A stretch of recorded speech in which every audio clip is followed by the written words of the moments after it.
Ini kita lanjut sesi pertemuan kita di e-commerce, di mana sesi ini kita akan membahas tentang pembayaran digital.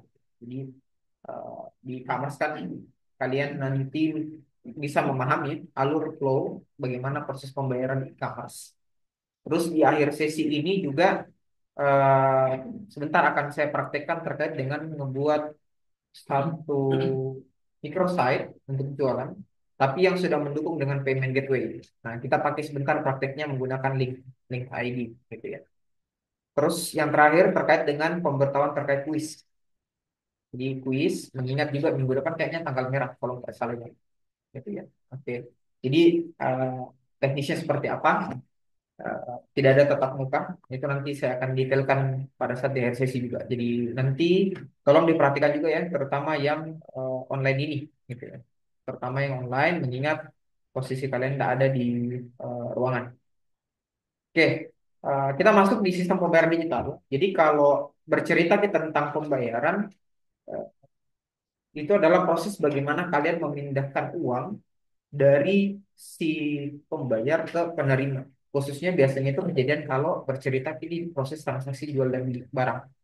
Tapi karena kita bercerita dalam bentuk digital, berarti bentuknya adalah eh, digitalisasi, di mana kalian bisa melihat ada uang yang bisa disimpan, ya, dia disimpan, savings, proses sampai dia diterima. Sampai dia diterima, bentuknya dalam bentuk digital dan sifatnya yang dijadikan sebagai alat tukar, alat pembayaran, modelnya elektronik. Nah, kalau kalian ketahui gitu ya, karakteristik di sistem pembayaran itu ada beberapa. Gitu. Nah, dia setidaknya ketika kita bercerita tentang sistem pembayaran, gitu ya, kalian mau bercerita baik itu membayar menggunakan apa namanya, menggunakan uang fisik, uang kartal, itu setidaknya dia harus memenuhi ini, gitu ya. Jadi ada beberapa aspek yang mereka harus penuhi. Pertama, ada namanya anonymity. Yang pertama itu bagaimana pihak ketiga melacak siapa saja yang terlibat. Jadi dia yang terlibat dalam transaksi pembayaran. Kalian membayar kemana? Kan kalian tahu kan siapa yang kasih kalian uang. Terus saya belanjanya di mana? Berarti anonymity. Gitu. Terus pihak ketiga dalam artian ini, kalau kita cerita pembayarannya dalam bentuk cash, gitu ya, negara dia sudah buat dalam bentuk nomor resi di uang. Gitu. Kalau kalian punya uang kertas itu kan biasanya ada nomor ya, dan nomor uang itu tidak ada yang sama. Case-nya pernah kedengaran tahu ya kasus yang kemarin yang di UIN gitu, eh, pemalsuan uang. Gitu. Itu kedapatan gara-gara apa? Ada yang tahu? Ada yang tahu? Kedapatannya gara-gara nomor resi uangnya sama. Jadi di uang itu kan ada kayak nomor DD-nya gitu, nomor panjang seperti itu. Itu dicetaknya dengan angka yang sama. Jadi pada saat dia melakukan pembayaran gitu uang cash-nya di leasing, di peminjam di angsuran gitu ya. Dicek kok ini uangnya ada sama nomornya gitu, pas dipegang. Nah ini juga bodohnya ini yang bikin uang palsunya. Tandanya sedikit pintar ya pasti beda-beda gue itu kalau mau didapat. Kalau mau jadi penjahat ya sekali penjahat gitulah nih. Ini nyetaknya sama semua gitu. Sehingga dapat ditemukan anonymity. Kedua adalah bercerita di security. Sama ya kalau kita bercerita di online ataupun digital, anonymity kalian nge-transfer ke orang itu kan bisa diketahui ya. Saya transfer dari mana ke mana, harinya kapan, nominalnya berapa. Kan? Nah, itu bisa kalian dapat nanti di mutasi uang pada saat kalian cetak. Ada yang pakai mobile banking di sini? Ada kan? Ya, kalian bisa cetak kok pengeluarannya kalian di bulan ini gitu. Dari tanggal berapa kelihatan kemana, transfernya ke apa, terus jenis transaksinya apa. Kan muncul kayak gitu. Nah, security. Berkait dengan security, kalau kita cerita digital dan uang kartal sama juga. Jadi pada saat saya membayar security-nya, keamanan transaksi, itu dilihat dari uang palsu atau tidak. Ya, kemarin kan saya disebut ya, ada tanda airnya. Kalau kita terawang gitu ya, kelihatan. Terus kalau di kasih ultraviolet ada logo BI-nya dan lain-lain, dipegang ada kasar itu security semua. Nah, sama kalau kita cerita transaksi digital, berarti masuknya ke mana? Melihat bahwa yang pada saat mentransfer ataupun kalian mau melakukan transfer selalu dimintain PIN nih, atau nomor kode yang verifikasi untuk melakukan transfer kan kayak gitu. Itu security. Jadi memenuhi unsur yang kedua. Unsur yang ketiga itu adalah overhead cost-nya. Gitu. Ada enggak biaya tambahan yang dikeluarkan? Gitu. Kalau kita cerita di apa namanya, di uang kartal, uang kertas gitu. Overhead cost itu dulu, kalau kalian perhatikan, uang kalian masih dapat ya uang 500 perak yang modelnya kayak besi gitu, gitu ya. Nah, itu kenapa sampai lagi produksi lagi atau dikurangi produksinya lagi? Jawabannya adalah karena buat uang koin itu lebih mahal harganya dibandingkan uang yang tertera di situ. Nah, ada yang pernah dapat nggak uang yang 1.000 perak lalu ada yang di tengah-tengahnya itu yang warna kuning juga? Nah, itu yang logonya kelapa kalau nggak salah ingat itu. Itu juga overhead cost. Kenapa? Bikin uang 1.000 perak itu ongkosnya malah 2.000 perak gitu, dibandingkan dengan angka yang tertulis 1.000 perak. Sehingga sekarang semua jadinya kemana? Ke kertas. Benar ya? Ke kertas di mana untuk cetak satu lembar kertas itu, gitu ya, head cost-nya lebih rendah dibandingkan dengan uang yang tertulis di situ. Nah, itu overhead cost. Kalau cerita digitalnya, kalian lakukan transfer ada 2.500 selisihnya. Kan?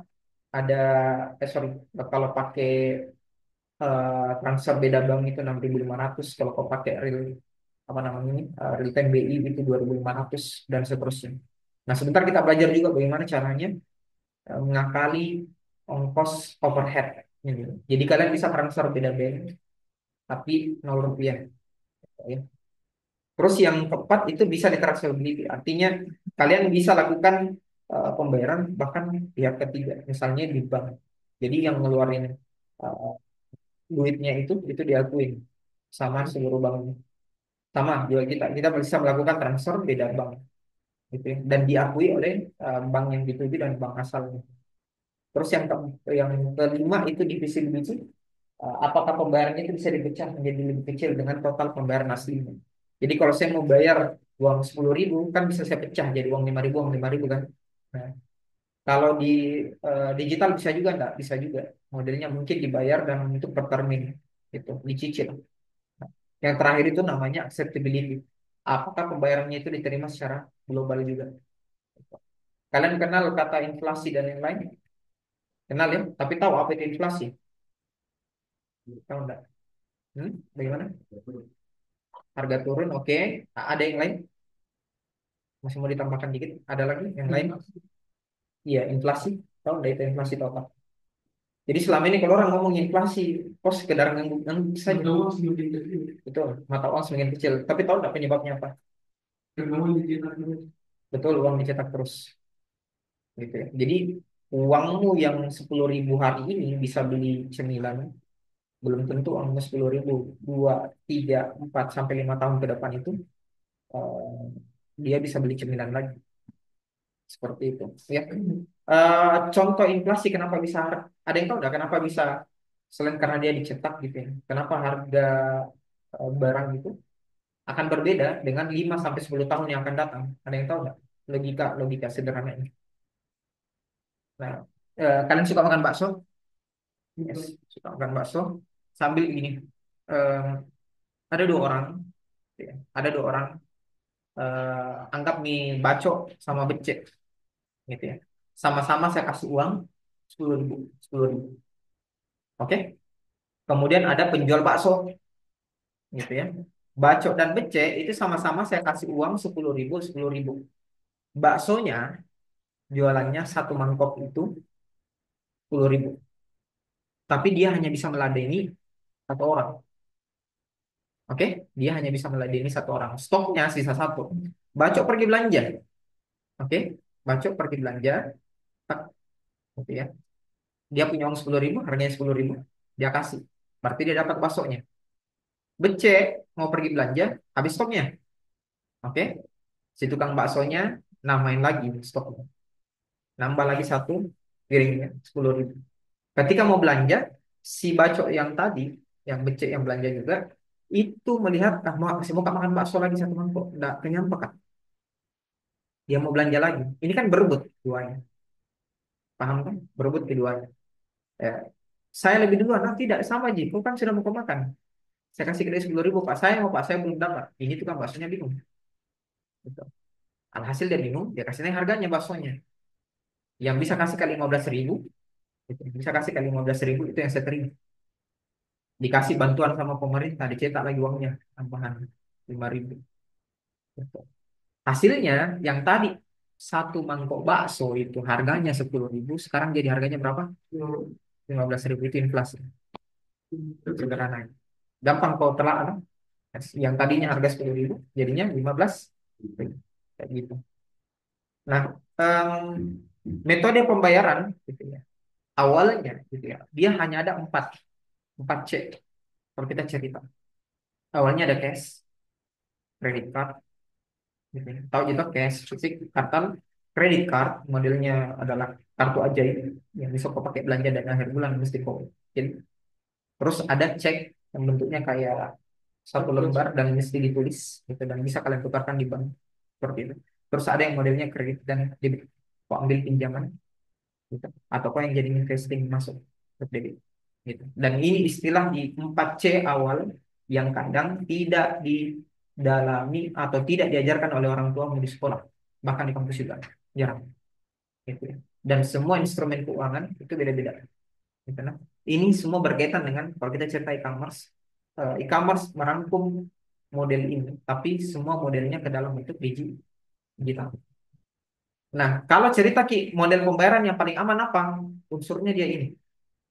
Tadi sudah disebut ya, secure, low overhead cost, transferable, acceptable anywhere, bisa diterima di mana saja, dan divisible. Bisa dilihat perbedaannya. Ini metode pembayaran yang ideal. Dulu problemnya kita itu sempat bermasalah di divisible dengan low overhead cost. Kenapa?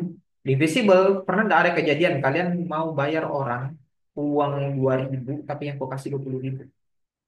Itu dulu kejadian waktu, saya lupa ya, waktu pertama kalinya rilis itu uang 2.000 perak itu. Warnanya hampir sama dengan uang 20.000. Jadi kalau malam hari pasti kasih, uang 2.000 ternyata ini uang parkir dikasih. Nah ini tukang parkir dapatnya 20.000. Bahagialah tukang parkir yang parkir terimanya malam-malam. Nah, terus bagaimana cara bandingin entitasnya gitu ya, metode pembayaran digital. Ini perbandingannya. Kalau kita cerita cash, credit card, check, dan kredit atau debit.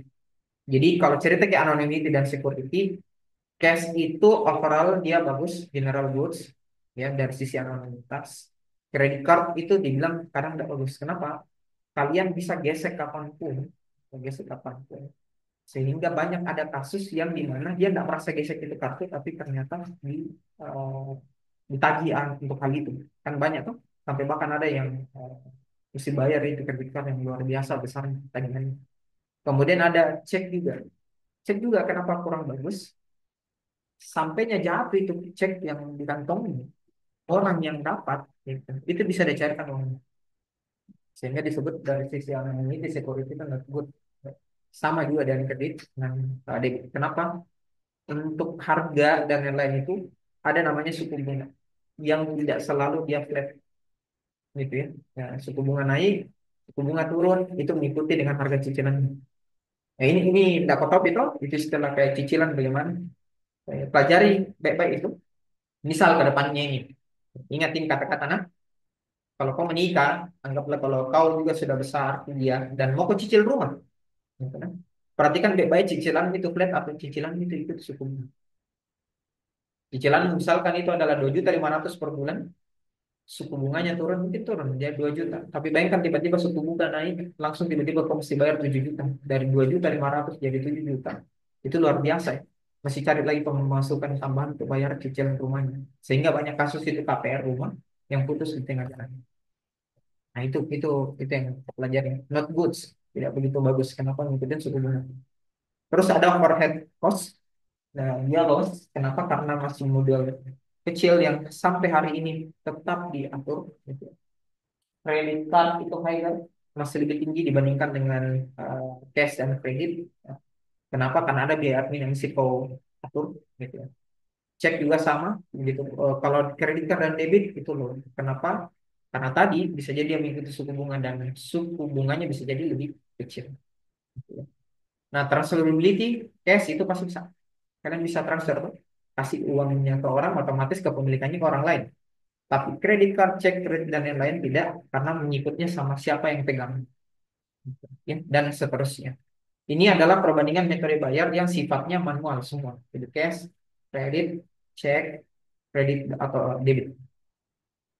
Nah, bagaimana dengan digital?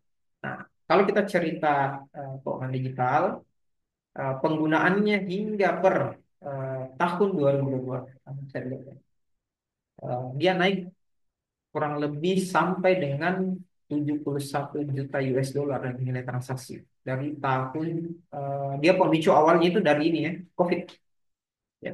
Jadi COVID itu sebenarnya memaksa orang juga untuk menggunakan keuangan digital gitu. Nah, kalau cerita di Indonesia, dia ada tiga segmen lead yang membagi dalam digital. Ada mobile wallet, ya, jadi OVO, Link Aja, Dana, GoPay, ShopeePay, itu semua masuk ke mobile wallet. Jadi kalau install aplikasinya dan lain, itu bisa dijadikan alat pembayar. Dan kalau OVO berarti diakuinya di OVO Tok. Oke? Kalau ShopeePay diakuinya di ShopeePay Tok. Kalau kau GoPay, GoPay Tok. Bagaimana cara transfernya? Berarti kau harus pindahkan dulu ke bank, baru bisa masukin ke yang lain. Nah, yang kedua ada lainnya digital banking. Digital banking ada BTPN, BCA, Mandiri, regional bank ada DBS, fintech rails itu ada Cbank, eh, Gojek itu ada lahir dengan namanya Bank Jago dan seterusnya. Kalian pernah pakai Jago, BTPN itu dengan Genius, eh, BNI itu digital bank dengan Funder, Mandiri dengan Livin dan kawan-kawan, dipahami kan? Jadi dia sektor sendiri, dia bikin digital banking, tujuannya adalah masuk ke sini, ke lokal komersial ataupun regional banks. Nah, kalau yang berdiri sendiri dari Indonesia, ya, fintech, financial teknologi, namanya ada Gojek tadi. Nah, terus Indonesia, dia bikin buat menyatukan semua ini mobile wallet dengan digital banking, perantaranya buat ada namanya Kris, yang adalah namanya QR yang kayak gitu. Sampai hari ini Kris itu ada semua. Kalau kamu mau cerita di OVO dia ada, kamu mau cerita di GoPay dia ada, kamu mau cerita di Cbank dia ada, kamu mau cerita di BCA mau ada, di Livin mau ada, Brimo mau Mandiri mau ada, semuanya. Jadi Kris itu dikeluarkan oleh Bank Indonesia menyatukan semua ini. Gitu. Ya, jadi mobile wallet, digital banking sama Kris. Nah, setelah coba diriset di awal, eh, kebangkitannya cashless itu ternyata tidak hanya berpengaruh dari sisi pembayaran saja, tapi merubah juga habit. Gitu ya. Kalian bisa lihat, jadi aktivitasnya orang bertransaksi sekarang, gitu ya, eh, malah memilih, gitu ya, cashless atau contactless. Jadi prioritasnya orang bertransaksi. Jadi setelah riset 57,5% orang itu lebih setuju sekarang bahwa atau membayarnya via cashless. Kenapa? Ada banyak kasus di mana ada orang yang minta kembaliannya 50 perak atau 100 perak, tidak dikasih. Karena tidak ada anunya, uang pecahannya. Kecuali kau dikasih gula-gula. Dan kau kumpul gula-gulanya, kau pakai bayar, tidak mau terima. Kan tidak adil. Toh. Kan begitu ya. Kan kasih kebayaran gula-gula. Harusnya kalau kumpul gula-gulanya baru pakai bayar kan diterima. Tapi kan tidak. Toh. Yes. The rest of cashless society ini termasuk kalau penggunaan selain dengan digital banking dengan fintech tadi. Ada lahir namanya e-money, gitu ya. Teknologi tambahannya mobile banking sama digital wallet. Apa itu? Sebentar kita lihat contoh-contoh. Nah, untuk sistem pembayaran online ada namanya pembayaran dua pihak tanpa perantara. Jadi kayak transaksinya itu langsung ya dua pihak. Jadi kalian bisa gunakan uang nasional secara umum untuk dilakukan pembayaran. Ada yang modelnya kalian butuh perantara pihak ketiga. Kayak contoh menyangkut di kayak debit ataupun kredit, kalian bisa gunakan pihak ketiga. Misal saya ambil rumah, bayarnya itu bukan ke vendor perumahan, tapi saya bayarnya ke cicilannya ke bank, yang mana dia kerjasama dengan pihak rumahnya. Kayak gitu. Istilah lain juga ada namanya adalah third party ya. Jadi kalau pihak ketiga atau third party, fungsinya dia itu sebagai agent antara penjual, konsumen dan pembeli. Tugasnya dia pastikan bahwa kalau kalian pakai kartu kredit itu dia disetujui atau tolak. Nah, contoh third party juga itu kalau sudah beda negara ada namanya PayPal. Ada yang pakai PayPal belanja online tidak ya? Ada juga yang main sistem sertifikat gitu. Jadi kalau cerita main di online ataupun pembayaran digital ada namanya SSL. Ini untuk pengamanan ya.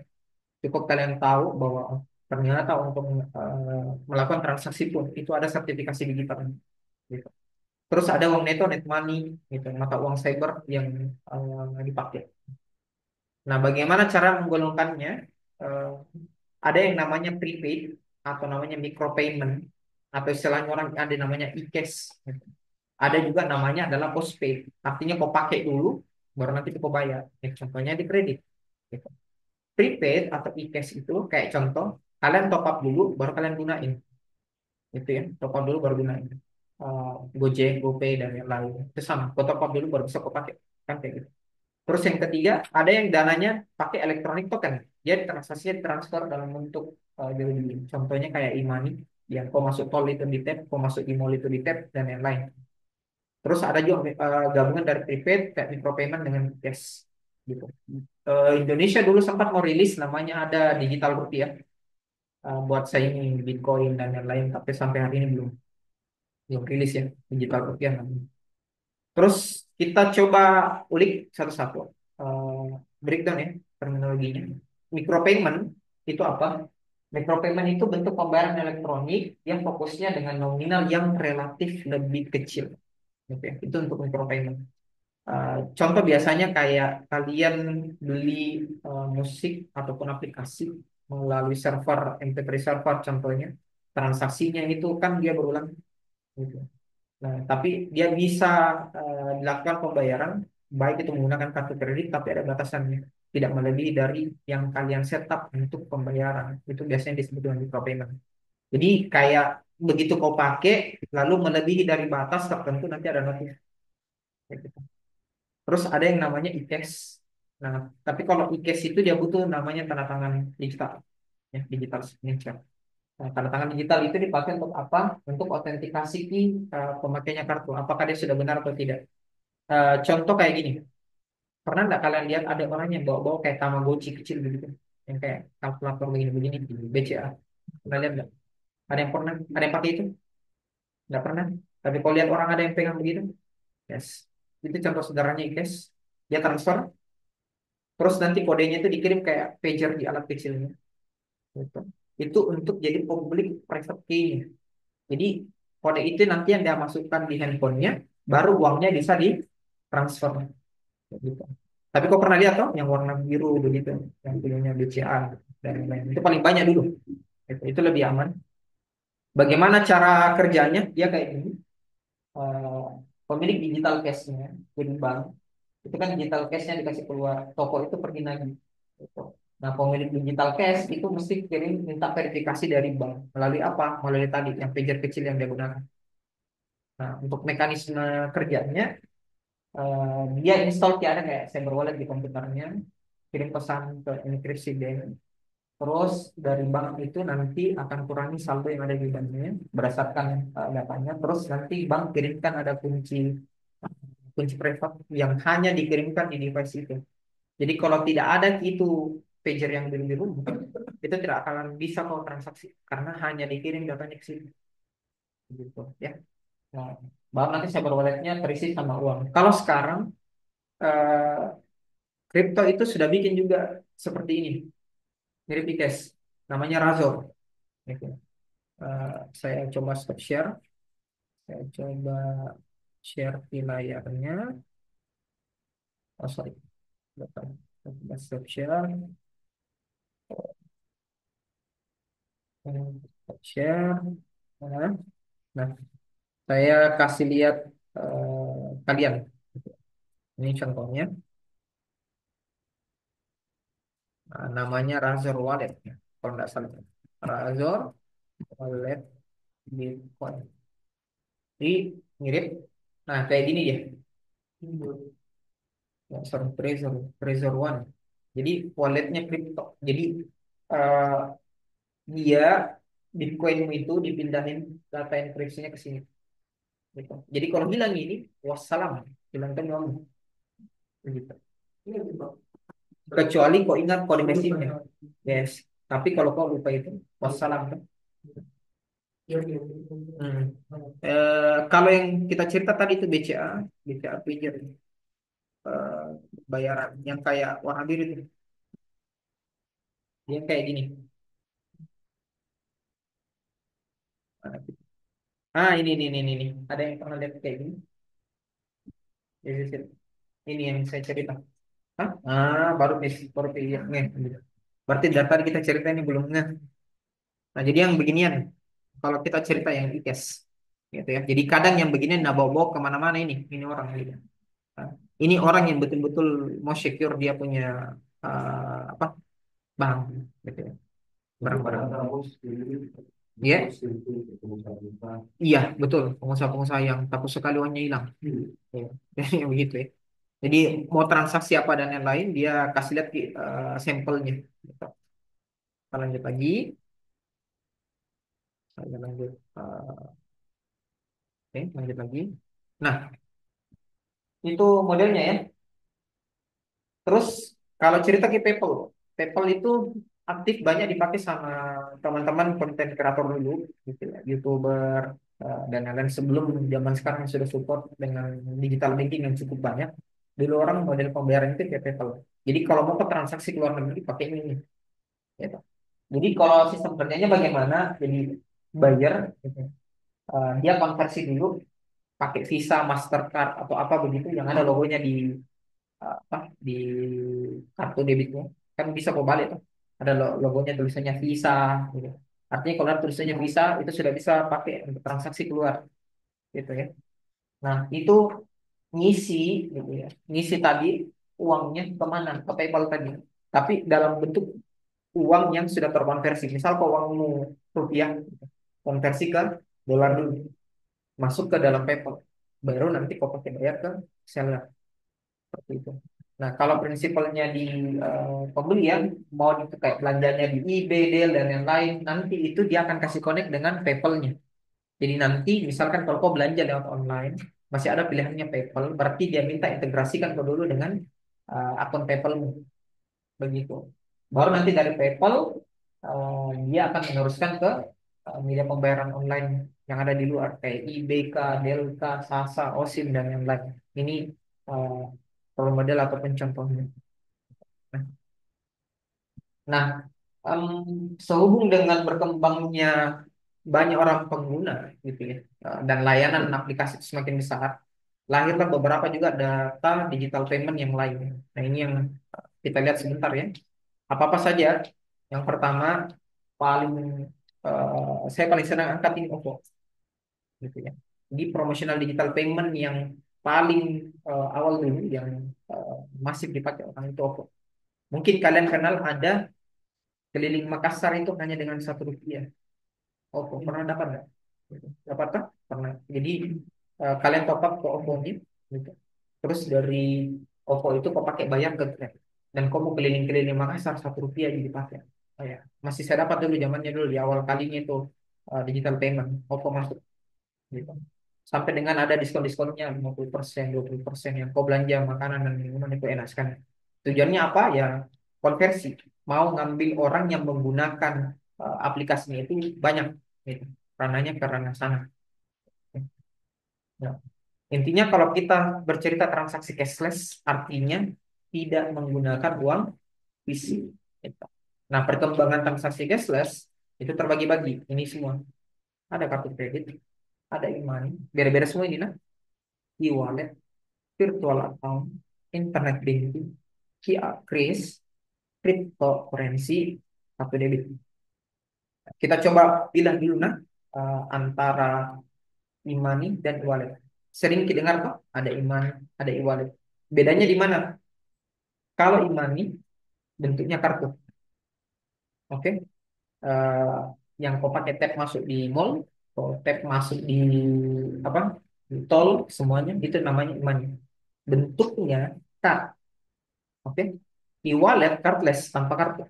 Berarti kau mesti install aplikasi. Oke. Teknologi yang dipakai Imani apa? Chipnya. Jadi kalau kau buka itu Imani, Mandiri apa dan yang lain, dari itu namanya Breezy gitu ya, yang kartu ini. Itu ada chipnya di bawah.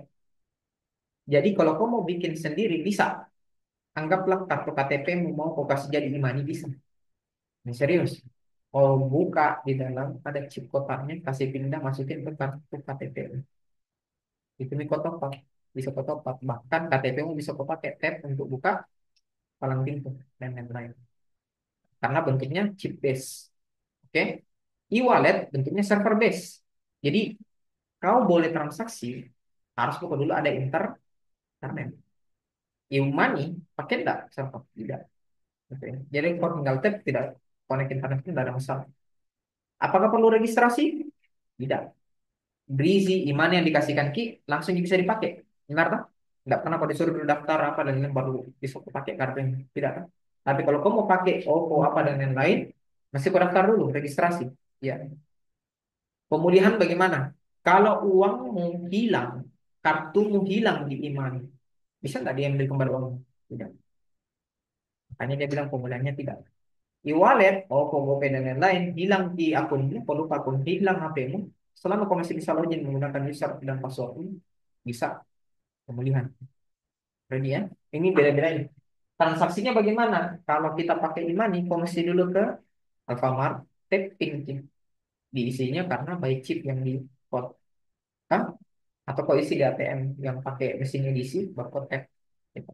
Terus kalau e-wallet, ya kalau mau kau isi ki di GoPay dan lain-lain, transfer ke dulu ke dalam. Ya, kan? Itu dia. Saldonya, ini ya saldonya terbatas. Itu mesti kalian ingat. E-money terbatas hanya sampai 2 juta itu diisi itu di dalam mana? Di dalam kartu e-tol. Jadi ingat ya, tidak pernah lebih. Tidak pernah lebih. Terus kalau kita cerita e-wallet, umumnya yang diverifikasi itu 10 juta. Tidak diverifikasi 1 juta. Jadi kau pakai GoPay, ShopeePay dan lain-lain itu kan pasti minta KTP kan? KTP verifikasi muka dan lain-lain itu bisa sampai 10 juta. Gitu. Ini ya umumnya. Contohnya itu semua yang ada di bawah. Mandiri Money, BCA Flash, BNI Tap Cash, BRI dengan Brizi dan lain-lain. Ini semua produknya. Di wallet itu ada OVO, GoPay, ShopeePay, Dana, link aja. Tapi bedanya tuh di Money dan di wallet. Jadi jangan sampai dikasih kode berizin bilangin di wallet. Dikasih ke OVO, bilangi di Money. Salah memang begitu. Udah ketemu di dua hal yang sama ya. Jadi mesti pahami bedanya e-money mana, e-wallet mana. Terus ada namanya uang elektronik dan uang digital. Dua hal berbeda lagi nih. Nah, uang elektronik itu e-money dan e-wallet itu masuk uang elektronik. Oke? Uang digital itu kripto. Forensik. Kenapa ada public key, privat dan lain-lain yang mesti dijaga, hashing dan seterusnya. Itu uang digital. Jadi jangan samakan kalau ada orang cerita uang digital itu e-money atau OVO. Tidak. Itu masuk uang elektronik. Dipahami anunya nah, terminologinya gitu. Itu dari terminologi saja itu bisa kita berdebat orang. Yang mana maksud ini? Uang digital atau uang elektronik? Nah, gitu. Terus kalau teknologinya tadi chip dan serverless. Kalau uang digital, dia teknologinya blockchain. Tahu itu blockchain apa? Nah, oke, saya jelaskan lagi. Uang digital, kripto, bitcoin dan lain-lain. Umumnya, kalau kita cerita uang, artinya kan tersentralisasi. Kau mau ambil uang, tarik uang, anggaplah uangmu di bank BNI. Berarti kan tersentralisasi. Uangmu tercatat di mana? Di bank BNI. Paham ya? Gitu. Kalau uang digital, itu dia konsepnya adalah desentralisasi atau blockchain. Maksudnya gimana kan? Kalau kau tarik uang di bank biasa, konvensional, yang catat ke uangmu keluar dan uang masuk, itu adalah uang si banknya itu. Misal saya tarik uang dari Bank BNI. Berarti yang catat uangmu keluar adalah Bank BNI. Paham ya di situ ya? Tapi kalau saya cerita uang digital, cryptocurrency, kau narik uang di Bitcoin yang mencatat itu ke semua orang yang penggunanya Bitcoin. Tahu ya bedanya tuh? Saya tarik, kau pengguna Bitcoin, Bitcoin, Bitcoin, Bitcoin, Bitcoin. Saya tarik uang.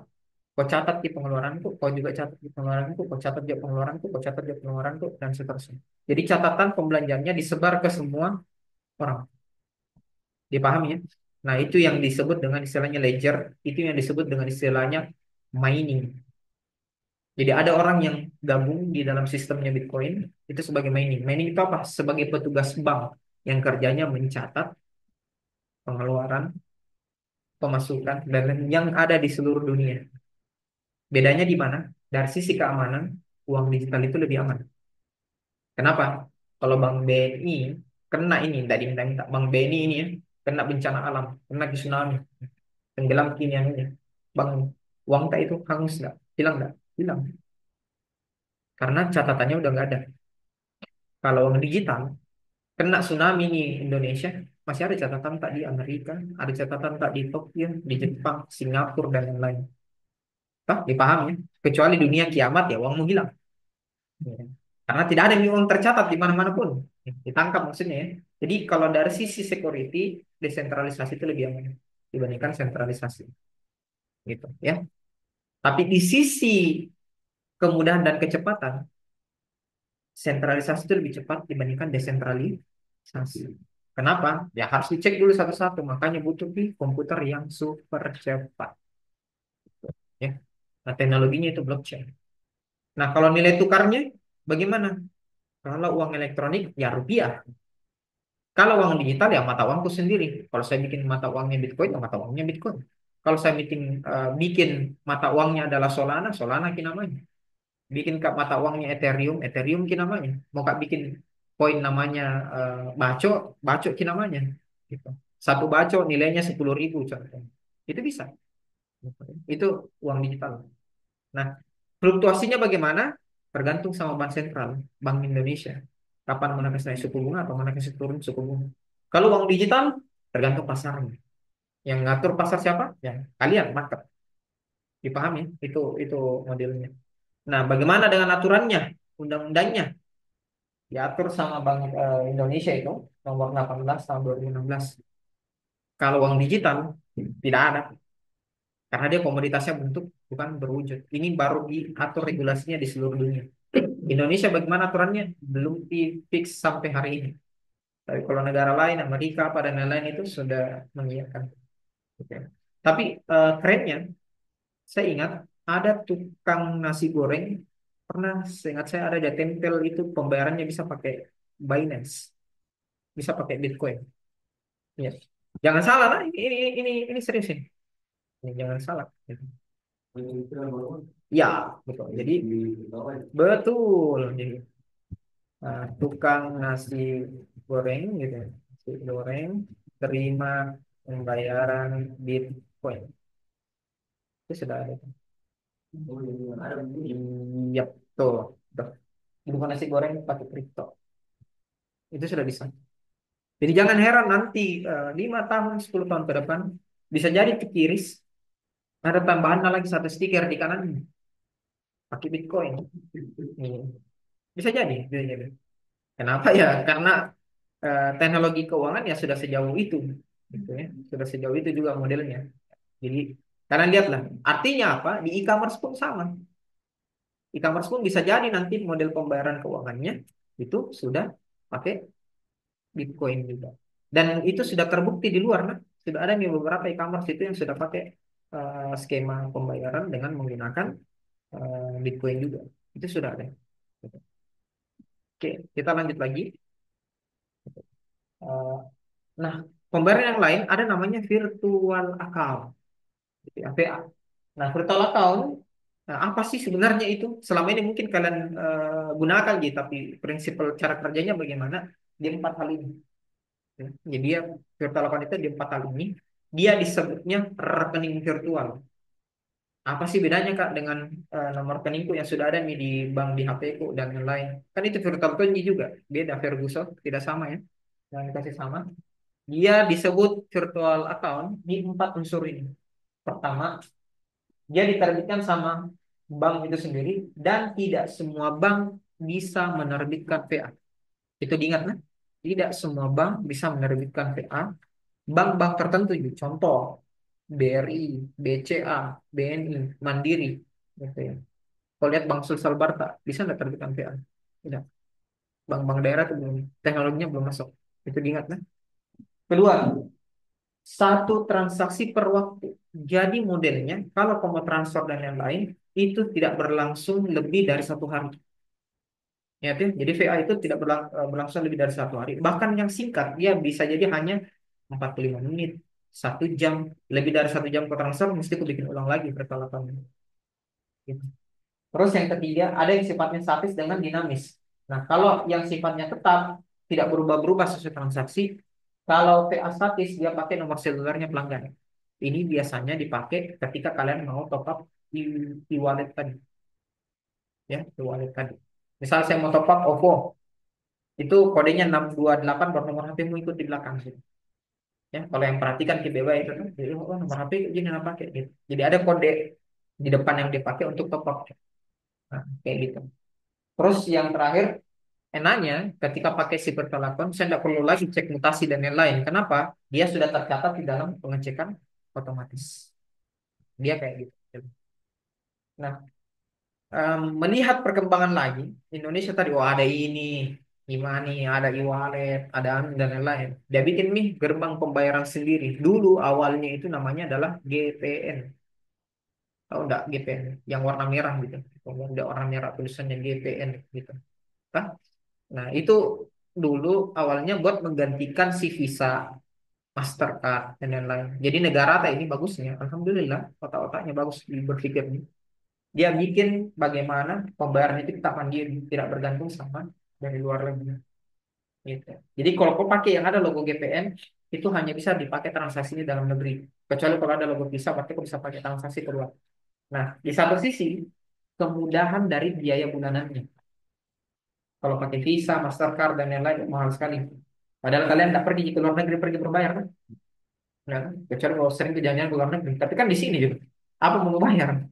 Hah? Nah, lahirlah namanya QR. Nah, menyatukan semua itu, mulai dari yang main e-wallet, main juga apa namanya digital banking, semuanya gunakan itu.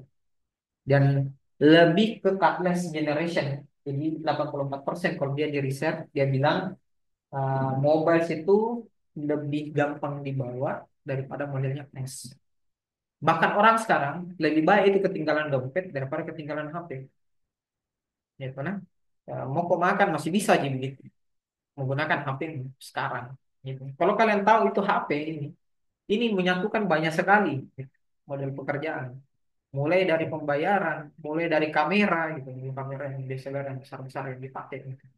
Eh, mulai dari buku catatan, gitu. Semua masuk semua di sini. Cardless generation. Nah, Chris atau dia mengambil modelnya QR code, dia dirilis sebenarnya per tahun 2020. Jadi kurang lebih ada 5 tahun ya. 5 tahun kurang lebih. Kelebihannya apa? Satu, prosesnya cepat dan mudah. Kan tinggal tap tap dan lain-lain. Dulu masih saya ingat itu ada yang modelnya, kalian ingat ya, ada Telkomsel yang bulat-bulat itu, yang ditempel di belakang HP-nya orang. Apa enggak? Nah, ada yang pernah lihat? Nah, jadi kau beli itu Tapcase kah apa kan namanya? Saya lupa. Pokoknya ditempel di belakang HP yang punya eh, nomor Telkomsel. Itu dulu di orang pakai. Terus didukung aplikasi pembayaran, mau pakai m-banking, dompet digital, e-banking, apapun ya. Nah, cuman ada ini, ada cumannya. Jadi ada yang biaya mesti dipotong sekitar 0,4% sampai dengan 0,7%. Yang bayar siapa? Bukan di kalian sebagai pengguna. Yang bayar siapa? Itu adalah pemilik merchant atau yang toko. Jadi misal transaksinya ada 10.000 gitu ya. Kurang ini 0,4% dikali dengan 10.000, segitu yang dia mesti potong untuk biar penggunanya kris. Tapi seingat saya ada turun down lagi, kalau tidak lebih dari 10 juta ya, itu 0 rupiah. Tapi kalau sudah lebih, dia baru pakai tarifnya 0,4 sampai 0,7%. Ya. Makanya kadang jangan keheran kalau ada toko yang masih tidak mau pakai kris. Karena ada itu. Gitu. Ya, 0,4 sama 0,7%.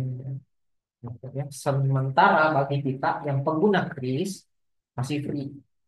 Tapi buat tokonya dipajaki kasihan 0,4 sampai 0,7%. Nah, kita masuk lagi di banking ya. Ada pernah dengar istilah internet banking dan mobile banking? Pernah dengar tuh istilahnya itu? Ini support internet banking. Ini support mobile banking. Pernah dengar kalimat itu? Apa sih bedanya? Nah, ini bedanya. E-banking itu aksesnya lewat website. Jadi kok akses bla bla bla apa bla bla bla.com. M-banking aksesnya lewat aplikasi mobile yang diinstal. Beda pertamanya di sana. Oke. Kalau e-banking dia support fullnya lewat internet. Kalau mobile banking, m-banking bisa via SMS, dia bisa via NFC, bisa via internet. NFC tahu nih apa maksudnya? Iya. Yes, yang ada chip di belakang HP masing-masing. Tapi kalau saya nggak tahu kalau keluaran-keluaran lama kayaknya masih belum ada itu. Ya, jadi kau bisa top up saldo anumu, imanimu, begitu ya, menggunakan handphonemu. Tapi wajib ada NFC. Terus aksesnya terbatas kalau e-banking. M-banking akses perangkat mobile, dia akses semua, mau ke foto, mau ke scan code, video, NFC, dia akses semua kalau M-banking. Kalau e-banking proses keamanannya bagaimana? Dia pakainya password sama PIN, gitu ya. Kalau M-banking dia pakainya password, PIN biometrik. Jadi kau bahkan tidak perlu lagi menginput password atau PIN. Kau tinggal login saja. Kayak ini handphone, saya pakai transaksi, saya buka saja, tidak perlu menginput PIN. Dia langsung deteksi dari muka, langsung login. Nah, transfer kan juga, saya kasih begini saja apa itu, nah, transfer juga. Yang bahaya, kalau ini dicuri, atau saya lagi tidur, lalu ada adekku pegang ini HP, nah transfer, dia tinggal kasih dia muka kok, sudah kita transfer. Paham gitu? Security-nya. Security-nya yang kadang bahaya. Jadi ini juga diingat ya, sekuritas itu berbanding terbalik dengan kenyamanan. Ini diingat kan? Sekuritas itu berbanding terbalik dengan kenyamanan. Semakin mau ki nyaman, berarti semakin mau ki aman, berarti semakin tidak nyaman. Contohnya gimana kayak gini? Kau mau transfer tadi, tapi biar aman, kau lakukan 3 tahap. Kau input dulu nomor HP, dapat kode OTP lagi dari SMS, setelah itu kau scan lagi mukamu, setelah itu kau sidik jari lagi, kan? Baru tak transfer. 3 kali tahap, baru untuk transfer. Begitu. Tapi dari sisi keamanan bagaimana? Oh, aman sekali. Nyaman tidak? Oh, tidak nyaman sekali. Tidak nyaman. Kenapa? Sudah tombak lagi anu muka, masukin lagi jangkrik, kasih masukkan lagi password, tunggukan lagi kode OTP, la ilaha illallah. Kapan transfernya? Hah? Nah, tapi berbeda tadi, kalau saya mau transfer hanya pakai buka, ya, tidak, dia nyaman, nyaman sekali, tapi tidak aman. Jadi kalau ini HP, ambil ke adekku, saya tidur, mau transfer kan kasih saja. Muka aku yang lagi tidur begini, kita transfer, nyaman, nyaman, aman, tidak. Nah, itu dua hal yang kadang berbanding terbalik ya antara keamanan dan kenyamanan. Kalau dari sisi sekuritas kita mesti ingat. Ya. Terus apa nextnya gitu ya? Kalau kita cerita nextnya, di aturan bank digital itu paling lambat awal Juli itu sudah diatur sama si OJK. Bank digital itu juga sudah makin banyak makin down, termasuk dengan bank-bank go digital itu. Bahkan sekarang sudah banyak kantor yang ditutup. Banyak kantor yang tutup. Kenapa? Dia sudah digantikan dengan lahirnya namanya bank digital tadi. Jadi kalau kalian lihat itu beberapa barang macam kayak BCA apa dan lain-lain itu sudah tutup, dia pakainya orang semua lewat online untuk kasirnya apa dan lain-lain itu nariknya lewat sana. Nah, ini yang mesti kalian ingat juga, uang yang ditabung ke pembayaran digital tadi, anggaplah kau pakai bank BCA, bank BNI, bank Mandiri, uangmu hilang, itu masih bisa dijamin. Siapa yang jamin? Kalian tahu? Hmm? Apa yang jamin uangmu hilang? Hah? Bukan OJK. OJK itu otoritas jasa keuangan, tapi dia mengawasi saja. Pengawas, sama dengan Bank Indonesia. Kira-kira ada lembaga khusus yang mengawasi uang kita kalau hilang. Coba cari di Google, apa namanya? Coba cari. Jadi uangmu bukan, bukan itu industri perdagangan. Oke. Nah, coba cari di Google. Lembaga yang menjamin uang kita tidak hilang di bank. Ada lembaga. Minimal kalian tahu lah keluar dari ruangan ini. Apa namanya? Apa namanya? Lembaga apa yang menjamin uang kita? Apa? Hmm? Betul. Lembaga penjamin simpanan. Itu ada aturannya lagi. Kalau uangmu 2 miliar, hanya itu yang bisa dijamin. Jadi misalkan ya, tabunganmu jangan pernah lebih 2 miliar dalam satu bank. Karena yang bisa dijamin sama LPS itu hanya maksimal 2 miliar kalau nggak salah. Jadi Kak, bagaimana kalau uang pada 10 miliar? Amin ya. Satu orang ke 10 miliar, amin. Bagaimana kalau ada uang ke 10 miliar, Kak? Pecah. 2 miliarnya taruh di bank kecil, 2 miliarnya taruh di bank BNI, 2 miliarnya taruh di mana lagi? Supaya apa? Ketika hilangi, masih bisa ditagih. Makanya ada kasus kenapa ada uangnya orang yang hilang, yang 10 miliar itu tidak bisa ditagih, hanya kembali 2 miliar. Itu jawabannya kan. LPS hanya bisa menjamin atau mengganti kerugian uang yang hilang di Bank Indonesia 2 miliar. Tidak lebih dari itu. Oke? Jadi kalau ada uang 10 miliar, pecahin. Nah, amin. Ya. Oke, sampai di sini ada yang mau ditanya nggak terkait dengan pembayaran digital? Cash, kredit, digital wallet. Minimal sebentar itu kalau keluar ke ruangan ini saya tanya kok. Eh, tahu Gimani? Iya. Tahu di digital banking? Iya, tahu. Jadi tidak sama itu di kepala tak. Kalau kita cerita e-money, digital banking, e-wallet itu semua berbeda nah. Virtual account itu juga berbeda. Jangan disamakan ke semua. Ya. Jangan disamakan di semua istilah-istilah itu karena istilah di keuangan apalagi pembayaran digital itu sama di keuangan gitu. Ada yang mau ditanya? Sedikit, Pak. Ya, Iya, jadi silakan Pak. iya, jadi sangat apa namanya Tunggu Pak Di, sangat saya coba kasih keluar dulu saya Samsung. Coba Bede, bersuara kita. satu dua Oke, tes. iya iya, kedengaran. Iya, ini sangat menarik tadi pembahasannya Pak ini. Ada beberapa saya eh, catat-catat dan Iya saya eh, apa namanya beralih ke kehidupan nyata karena terkait apa namanya e-commerce melalui eh, digital elektronik. Ini iya masih banyak di masyarakat kita yang takut menggunakan sistem yang seperti ini, termasuk yang iya dijelaskan tadi kiris. iya Mereka takut dengan eh, keamanannya, takut katanya nanti uangnya bisa apa namanya terserap, diambil sama orang-orang yang tidak bertanggung jawab. Nah, untuk ini bagaimana menjelaskannya ini, Pak? Eh, Terus juga tadi ada perbandingan tentang e-money, apa iya namanya, elektronik dan digital. Nah, iya kalau saya itu kan saya beralih bukan pada pada uang atau transaksi. Kalau iya. saya bertanya tentang tanda tangan elektronik dan digital itu apakah juga beda, Pak? Ah, menarik itu Pak. Menarik itu. Ya, terima kasih, Pak. Iya, terima kasih Pak Islan pertanyaan. Nah, yang pertama kalau kita cerita gitu ya, masalah sekuritas. em, Tadi kalau di sisi keuangan ya, itu tadi sudah ada lembaganya. Teman-teman sudah mencari. Namanya adalah LPS, gitu, Lembaga Penjamin Simpanan. Jadi semuanya mau cerita uang digital, OVO, OVO, ShopeePay dan lain-lain semuanya yang sudah tercover menjadi anggotanya LPS, uang T itu terjamin. Jadi kalau hilang, selama tidak lebih dari 2 miliar, gitu ya, dia akan cover.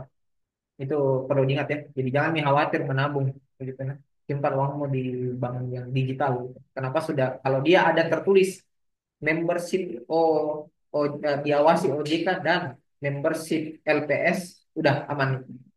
Nah, itu kalau dari sisi keamanan gitu. Nah, yang perlu diketahui juga adalah uang yang sifatnya sudah bukan bentuk model seperti e-money atau e-wallet yang sekarang lahirnya bentuknya adalah kripto. Nah, itu modelnya lebih secure lagi sebenarnya. Kenapa? Karena pencatatan keuangan itu dicatat di banyak tempat tadi. Ya, gitu. Jadi diingat ya ledger dan yang lain. Nah, ada mining, ada orang yang gabung sebagai pegawai di banknya yang mencatat laporan keuangannya kita. Gitu. Dan itu tersebar di seluruh dunia kalau kita cerita kripto. Tapi fluktuasinya, nilai uangnya, naik turunnya, dan lain-lain itu sangat luar biasa dipengaruhi sama market. Beda kalau kita di Indonesia, kan internet.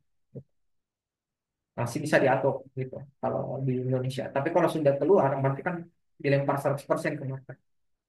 Nah, terkait dengan tanda tangan digital. apakah sama sahih dengan tanda tangan fisik gitu ya. Beda juga itu ada orang yang tanda tangan di kertas baru na fotoin, dia foto baru na tempel di dokumen. Itu masuk tanda tangan digital enggak? Masuk juga. Nah, ini ingat Bebe nah, tanda tangan digital ada modelnya yang kalian tanda tangan baru foto, yang edit itu baru tempel itu tanda tangan digital juga. Gitu. Tapi secure enggak? Jawabannya tidak. Oke, jawabannya tidak. Kenapa? Karena tanda tanganmu bisa bukan dipalsukan ya, diculik dan dipakai untuk menandatangani berkas yang lain. Nah, di dunia ini dikenal ada dua tanda tangan jenis digital. Ada namanya private sign, ada namanya public sign. Public sign yang tadi, yang kau mau pakai tanda tanganmu, yang kau scanning baru kau pakai tempel di dokumen, itu public sign. Ada namanya private sign. Private sign itu teman-teman mesti bikin dulu. Oke, mesti bikin dulu. Ada lembaga yang mengeluarkan itu. Salah satunya adalah Komdigi. Jadi tanda tanganmu misalkan yang di dalam dokumen PDF ataupun yang lain itu akan ditempeli dengan tanda tangan yang sudah diverifikasi oleh Komdigi atau Kominfo. Gitu. Jadi pada saat nanti dilacak gitu ya, nanti kelihatan yang tanda tangan ini atas nama si A. Nah, bagaimana Kak kalau saya edit nanti PDF-nya? Akan ketahuan juga. Dokumen ini sudah diedit oleh siapa dan sudah tidak berlaku lagi. Itu ada. Kalau bikinnya di mana? Nah, saya coba share screen lagi ya. Biar kalian lihat. Bikinnya sorry. Bisa di sini. Ya,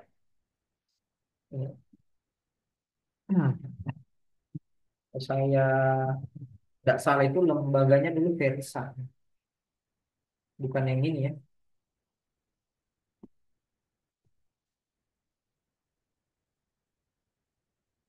Nah, ini. Teman-teman bisa bikin di sini. Namanya adalah tte.komdigi.go.id. Ini silakan kalian bikin sendiri boleh. Bikin di tanda tangan digital. Dan ini sudah diatur sama Peraturan Menteri Kominfo nomor 11 tahun 2022. Jadi tanda tanganmu walaupun dalam bentuk digital itu sah di mata hukum. Begitu ya. Nah, kata tanda tangannya apakah bentuk begini-begini? Tidak. Bentuknya itu kayak ada satu QR code, ada satu QR yang tertempel di dokumen. Jadi bukan yang dicoret-coret gitu ya. Butuhnya apa? KTP saja gitu. Nah, kecuali kalian mau pakai layanan berbayar, termasuk dulu waktu zaman-zamannya PNS itu daftar apa dan lain-lain, dia pakainya materai digital dan lain-lain tak? Nah, ini lembaga ada vendornya, namanya atau pihak ketiganya ada Nekari, ada Privy. Yang biasanya pakai itu mayoritas namanya Privy. Jadi termasuk ya kalau kamu mau belanja ataupun yang lain yang minta tanda tanganmu, lihat apakah dia main third party berarti pakai Mekaru atau Privy, ataukah dia pakai yang sifatnya yang keluarkan dari Kominfo. Nah ada nanti tuh kayak private key yang dikirimkan kok filenya itu ke upload ke PDF buat ditempel kayak gitu. Ini namanya ya. Cara cara bikinnya apa dan lain-lain itu sudah ada juga seperti itu. Oke, teman-teman ada lagi yang mau ditanya sebelum saya praktikkan satu yang menjadi tugasnya kalian atau hadiahnya kalian. Nggak ada? Oke. Kalau tidak ada, saya kasih lihat dulu. Ada hadiah, Kak.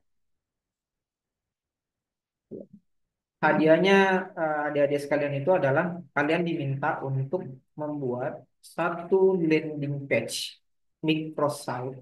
Kemarin pakai apa? Linktree ya? Yes. Sekarang kalian pakai LinkedIn. LinkedIn ini di mana dia mendukung untuk payment gateway. Karena kan kita lagi cerita pembayaran ya di e-commerce. Nah, jadi pakainya apa? Pakainya nanti link ID gitu ya.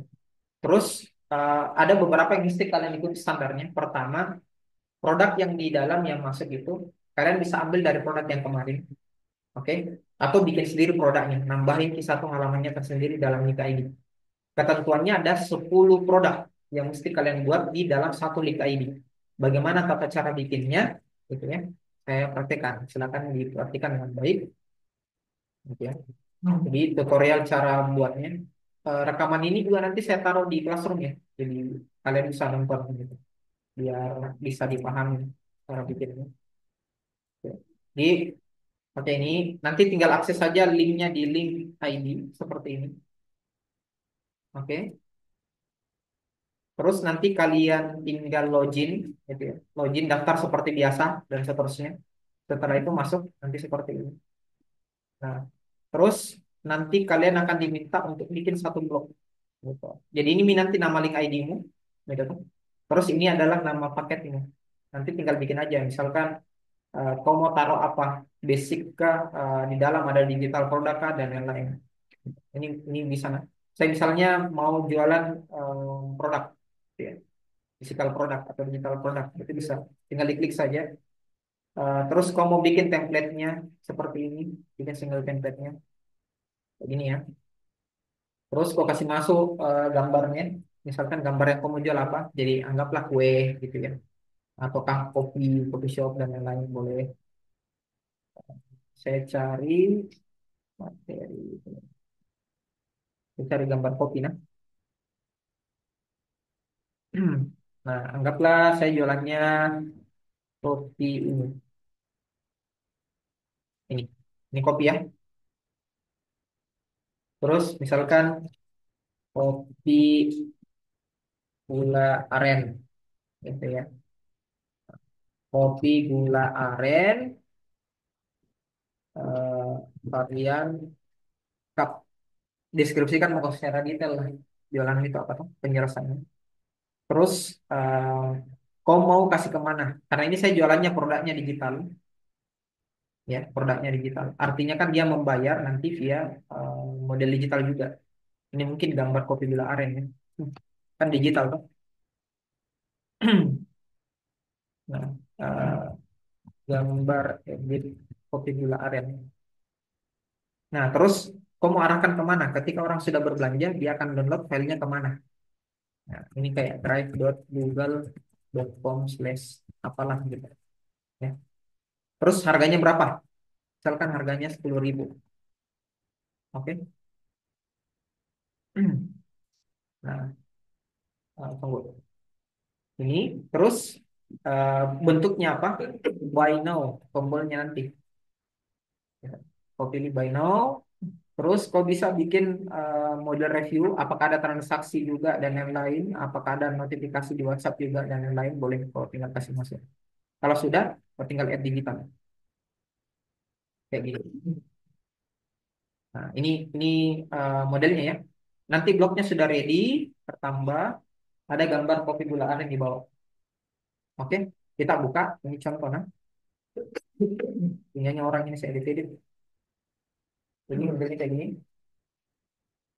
Ada kopi di bawah. Harganya berapa? 10.000. Saya klik, nanti muncul gambarnya, gambar kopi, penjelasannya dan lain-lain, harganya berapa, saya beli. Nanti muncul kalau mau bayar eh, pakai apa gitu. Ini ada pilihan ini payment method, nanti mau bayarnya QRIS, ShopeePay, OVO dan lain-lain. Jadi kita tidak perlu pusing lagi harus punya QRIS-nya apa, ShopeePay-nya apa, tidak perlu. Nanti ditampung semua di dalam link ID, baru kau bisa tarik saldonya ke rekening. Jadi pembeli itu bebas, dia mau pakai QRIS, dia mau pakai ShopeePay dan lain-lain. Yes. Ya, di link ID tidak langsung di rekening penampungan. Baru nanti kau tarik saldonya. Yes, ini kita lagi cerita yang ketiga. Karena kenapa? Berarti kalau kau mau setting, artinya kan kau harus kasih masuk dulu nomor Shopee-mu, kau mesti kasih masuk nomor Danamu, kau mesti kasih masuk Kirismu, kau mesti kasih masuk Oppo-mu, kau kasih masuk dulu Bank BCA-mu. Bayangkan Pak, mesti kau lagi di bank semua ini. Kau datangi satu-satu itu Bank BNI, kau datangi satu-satu Bank BCA kan harus diakal. Kita perlunya gimana semua orang bebas bisa mengakses gerbang pembayarannya, tapi di akun tak nanti bisa ditarik uangnya ke rekening yang kita pilih. Nah, ini salah satu contohnya adalah link ID. Gitu. Silahkan, ini tugasnya kalian, jangan tugas supaya mindset senang. Gitu. Ini hadiahnya kalian. Gitu. Ini hadiah, silahkan dikerjakan. Gitu. Nanti setelah kalian kerjakan, eh, linknya, link yang ini tadi, link yang ini, ada di sini ya, yang ini. Inilah yang kalian kumpulkan ke dalam kelas ini. Dipaham ya? Jadi saya cuma minta link-linknya kalian kumpulkan. Syaratnya adalah wajib ada sebuah 10 produk. sebisa mungkin adik-adik coba banyak blognya di sini. Di sini kan ada digital produk. Hah? Ada juga yang jualannya produknya fisik gitu. Jadi pelajarin gitu. Oh, saya mau coba tes ini deh. Aku tes gini digital. Oh, begini tampilannya. Saya mau coba deh tes deh physical produk. Intinya saya minta ada 10 oh nah, gitu. Yang kalian masukkan ke dalam sini. Jadi bikinlah kayak e-commerce itu sendiri, isinya di dalam, tapi sudah mendukung untuk pembayaran. Kalau kemarin kan hanya menghubungkan, Pak. Silinter itu menghubungkan. Kau punya jualan di Shopee, kasih masuk. Kau punya jualan ke Tokopedia, kasih masuk. Nah, kalau ini enggak, kalian bisa bikin sendiri. Linknya lengkap dengan paymentnya, pembayaran. Karena kita belajar payment gateway hari ini untuk gerbang pembayaran. Sampai sini ada pertanyaan, anyone, terkait dengan hadiahnya, link ID. Jelas, Ji? Oh, Eh, ya, Pak. Pak, sedikit Ya, sedikit lagi. siap, siap. Kalau misalnya produknya itu berupa keterampilan, jadi Hmm, skill, itu bisa ya, juga ya, bisa, Pak, bisa. Jadi berupa tutorial. bisa, bisa. Jadi banyak teman-teman yang jualan itu di dalam buku, buku tutorial.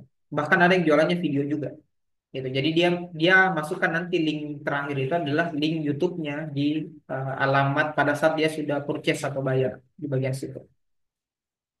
Nah, teman-teman juga terkait ya, misalkan lagi bikin buku digital atau dan lain-lain itu kan tidak ada buku fisik, jadi setnya pilihnya nanti digital, kayak gitu. Oke, eh, ada lagi yang lain yang di kelas? Yes. Misalnya jual barang gitu kan. Bisa. Itu kan ada selfie sih. Pelajar ini. Ini kuliah itu tidak pernah dikasihkan semua langsung lengkap. Saya kerja tuh hanya men-trigger kalian. Ini toolsnya dan lain-lain. Silahkan kalian dalami. Ini bukan zaman sekolah. Ingat nah, kalau sekolah itu ngajari di guru A tambah B sama dengan C dan tidak ada begitu. Kuliah itu nak kasih lagi begini begini begini. Nah, sisanya kalian curiosity-nya yang dilatih, jiwa penasaran tak kayak bagaimana. Toolsnya udah ada, kalian tinggal explore lah lebih lanjut. Terakhir, adik-adik, minggu depan kita tidak ada tatap muka. Tanggal merah Kak, NASA minggu ini. Memang, tapi kita ada kelas tambahan, gitu ya. Kelas tambahannya itu dalam bentuk kuis, gitu. Kuisnya nanti dalam bentuk pengerjaan CAT, Computer Assessment Test. Artinya kalian mengerjakannya itu lewat online. Jawabnya nanti A, B, C atau D gitu. Jadi ada soalnya, nanti ada A, B, C, D itu kau pilih gitu. Dan ada range waktunya. Link kuisnya nanti akan saya kirimkan ke dalam grup yang ada di WhatsAppnya kita. Oke, termasuk absensi dan yang lain. Jadwalnya nanti akan saya umumkan, gitu ya. Jadwalnya nanti akan saya umumkan di dalam grup. Kalian nanti bahkan bangun tidur pun mau langsung kerja bisa nih. Tinggal pencet satu kali, tek, muncul nih soalnya. Tinggal pilih-pilih jawabannya apa. A, B, C, D, A kayak ini, D, B kayak ini. Atau mau hitung-hitung kancing baju juga boleh lagi. Ini A, B, C, D. Jawab lagi. Tapi sebisa mungkin baca materi dan soalnya itu dari eh, yang kita pelajari pertemuan sebelum-sebelumnya sampai hari ini. Karena kan kita sudah ada 3 materi kan. Yes. Ada yang mau ditanyakan terkait kuisnya? Minggu depan kita libur tanggal merah, tapi tambahannya dalam bentuk kuis. Tidak ada tetap muka. Biar tidak mengganggu lagi, mesti ketemu fisik gitu. Gitu. Aman? Oke. Kalau sudah aman, tidak ada pertanyaan juga. Kenapa ini Rifka? Ada pertanyaan Rifka? Nggak ada ini? Baik. Oke, kalau sudah tidak ada pertanyaan, saya rasa cukup untuk sesi ini. Lebih dan kurangnya mohon maaf. Wabillahi taufiq wal hidayah. Assalamualaikum warahmatullahi wabarakatuh.